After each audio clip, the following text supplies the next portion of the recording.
So, students, now we want to discuss properties of vector addition.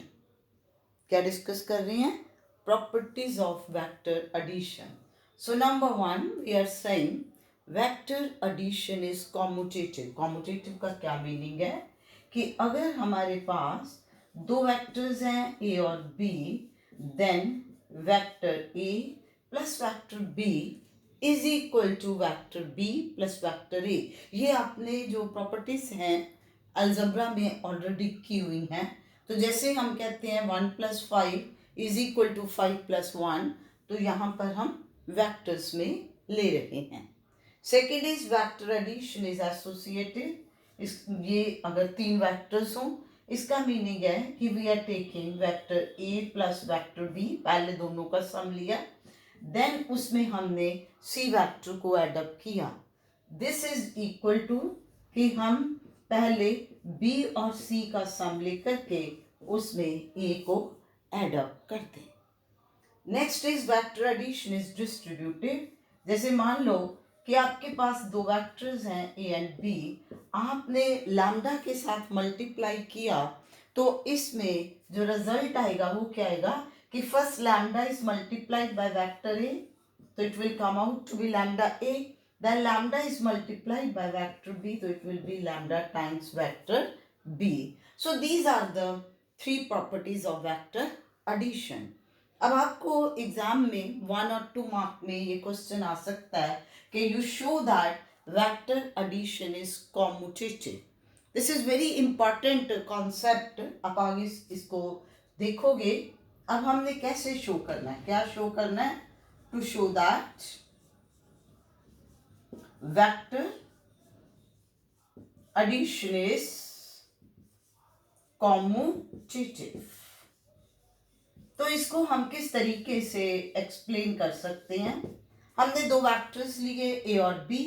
Let us से कि ये vector A है और ये वेक्टर बी है. तो हमने उसी तरह ट्राइंगल लॉ से चलना है. We will take this line O P which represents vector A.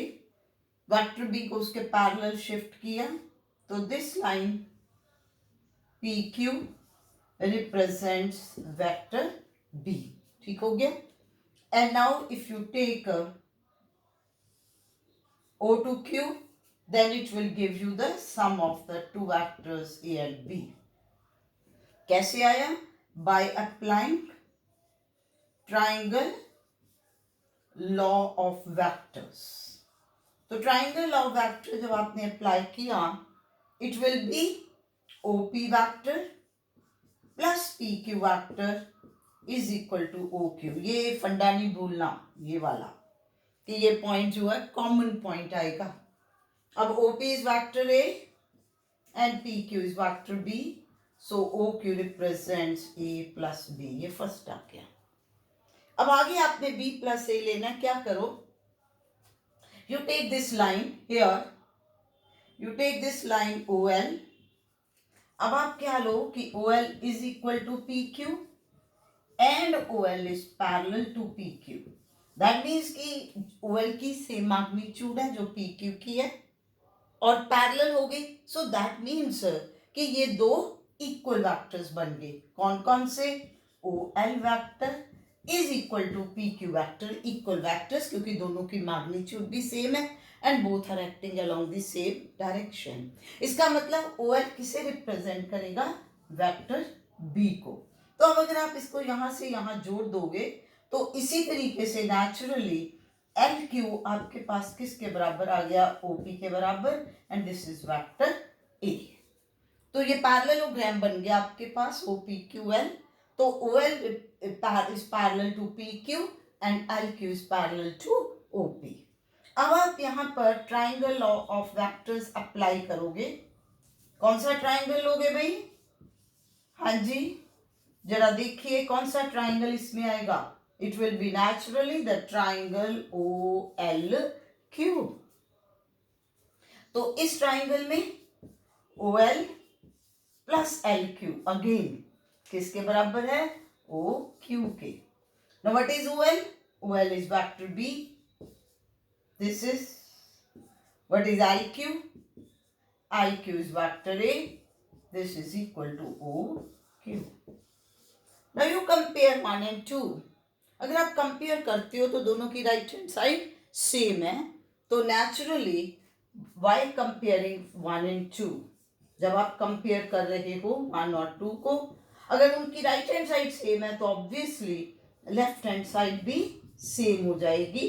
That means vector A plus B is equal to vector B plus A. तो ये आपके पास क्या बन गया? Now this is commutative property of vector addition. अब इसमें एक तो ये आपको प्रॉपर्टी ये एक्सप्लेन करना आ सकता है कि you show that vector addition is commutative in nature. दूसरा, इसकी इंपॉर्टेंस देखिए. अब इसकी इंपॉर्टेंस के लिए मैं आपसे ये क्वेश्चन पूछ रही हूँ, जरा ध्यान से देखिए और आपने आंसर करना है. Necessary and sufficient condition.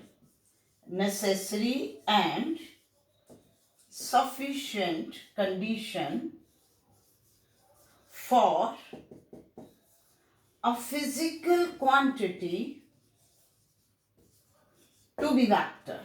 For a physical quantity to be vector. हाँ जी, आप एकदम बोलोगे ले भाई, that quantity which has got both magnitude and direction. ठीक है, ठीक है कि जिस क्वांटिटी की मैग्नीट्यूड और डायरेक्शन है हम इसमें उसको वेक्टर कह रहे हैं, आप ये कह रहे हो. अब जरा मेरा एग्जाम्पल ध्यान से समझिए. आप आईआईटी के एग्जाम में अपीयर होना चाहते हैं, आपकी जो इच्छा है, आपका जो डिमांड है वो है कि मैंने आईआईटी में एडमिशन लेना है. तो आईआईटी में एडमिशन लेने के लिए आपको कॉम्पिटिटिव एग्जाम क्लियर करना पड़ेगा. लेकिन क्लियर करने से पहले आप उस एग्जाम में बैठ सकते हो या नहीं, आप वो एग्जाम अपीयर करने के कंडीशन में हो या नहीं, उसमें क्या आता है? आपकी +2 की परसेंटेज. लेट्स से कि बीजी आपको कहा कि 60% +2 में होंगे, तभी आप ये आईआईटी का एग्जाम जो है उसमें अपीयर हो सकते हो. तो इट डजेंट मीन कि आप कहो कि मेरे तो 80% आ गए, मेरे को तो आईआईटी में एडमिशन मिल गया. हाँ, आप उस एग्जाम में बैठने के काबिल हो गए, लेकिन ये नहीं है आईआईटी में एडमिशन कब मिलेगा? जब आप उस कॉम्पिटिटिव एग्जाम को क्लियर करोगे, उसकी परसेंटेज में आओगे. ठीक है ना? उसी तरीके से बेटा यहां पर है a quantity which has got both magnitude and direction. लेकिन ये जरूरी नहीं है कि कोई भी क्वांटिटी जिसकी मैग्नीट्यूड और डायरेक्शन हो वो वेक्टर होगी ही, ऐसा नहीं है. ये एक फर्स्ट स्टेप है. जैसे मैंने कहा कि 60% मार्क्स SSC 2 में होने चाहिए, तभी आप एग्जाम में बैठ सकते हो. इसी तरह क्वांटिटी का मैग्नीट्यूड और डायरेक्शन का होना जरूरी है, लेकिन वो वेक्टर क्वांटिटी एक्चुअल प्रैक्टिस में कब होगा? सिर्फ और सिर्फ व्हेन इट ओबे commutative property of vector addition. So this is very important concept जो आपने कभी नहीं भूलना. तो necessary and sufficient condition for a physical quantity to be vector, पहला क्या होगा कि physical quantity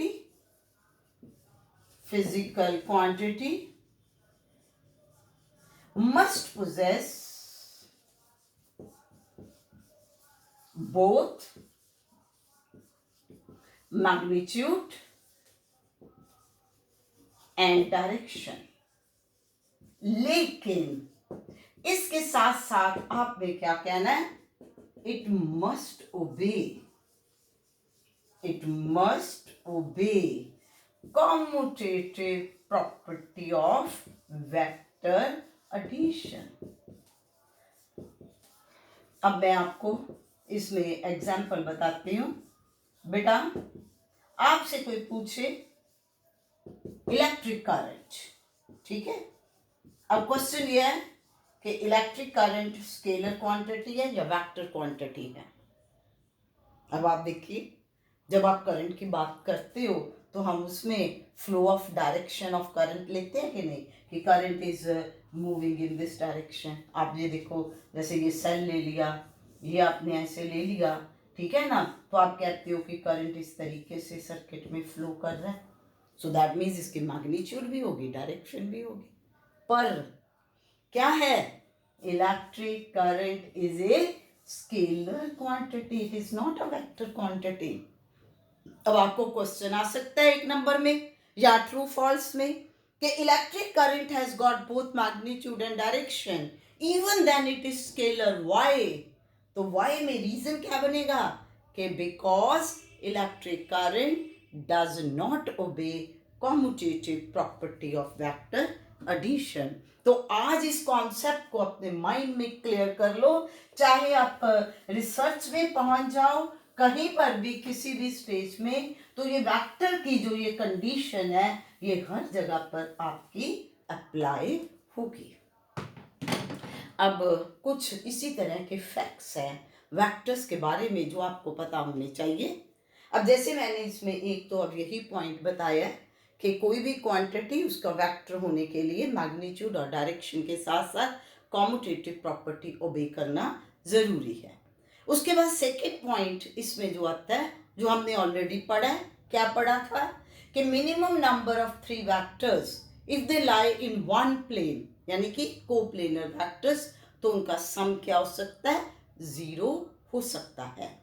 अब इसके बाद नेक्स्ट पॉइंट जो हम इसमें देखना चाह रहे हैं वो क्या है, वो बेटा ये है कि मान लीजिए आपके पास ये एक पैरेललोग्राम है। पैरेललोग्राम लॉ ऑफ वेक्टर्स की बात हम इसमें अब लेके आ रहे हैं।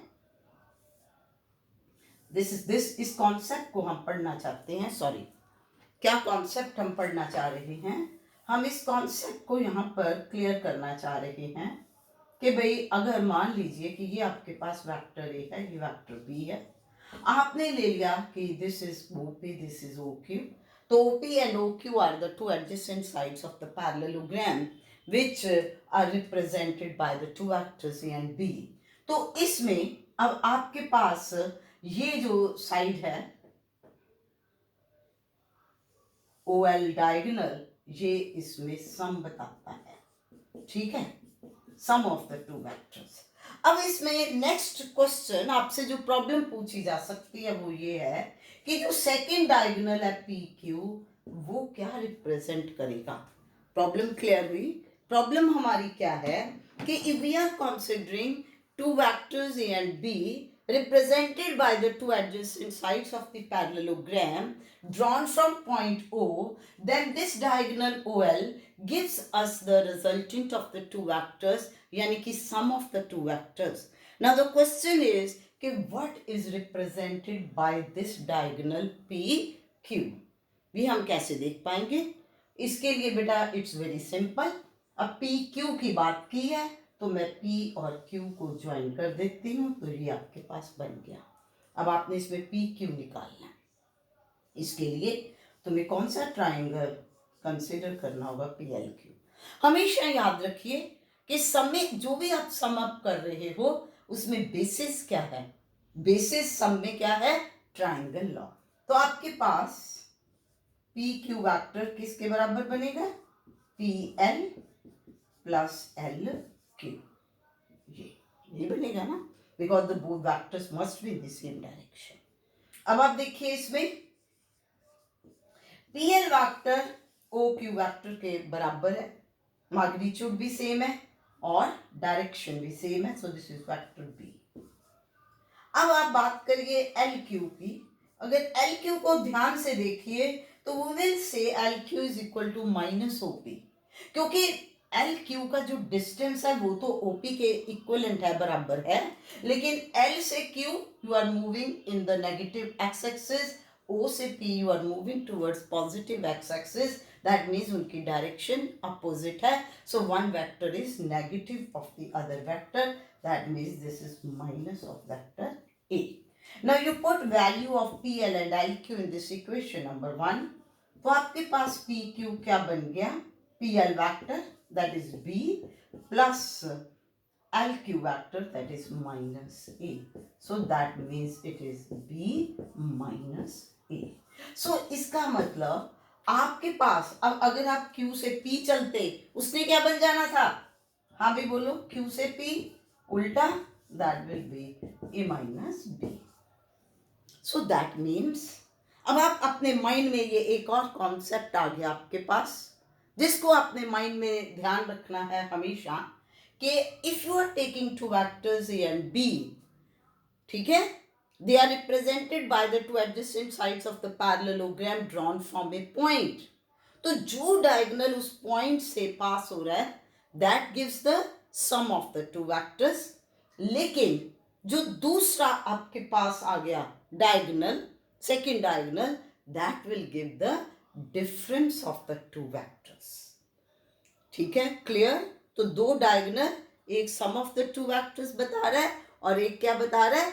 Difference of the two vectors. And this will be very helpful for your numerical problems also, कि अगर मैं आपको कह देती हूँ कि यो दो डायगोनल हैं D1 and D2, they are represented like this, so that means आपके पास एक में दोनों का सम है, एक में दोनों का डिफरेंस है. यहाँ से आप दो वेक्टर्स A और B की वैल्यू फाइंड आउट कर सकते हो. तो ये सारा हमने इसमें किसके बारे में की है? कंपोजिशन ऑफ वेक्टर्स के बारे में की है. और ये बेसिक कॉन्सेप्ट्स हैं जिनको आपको साथ में लेकर के चलना है. Thank you.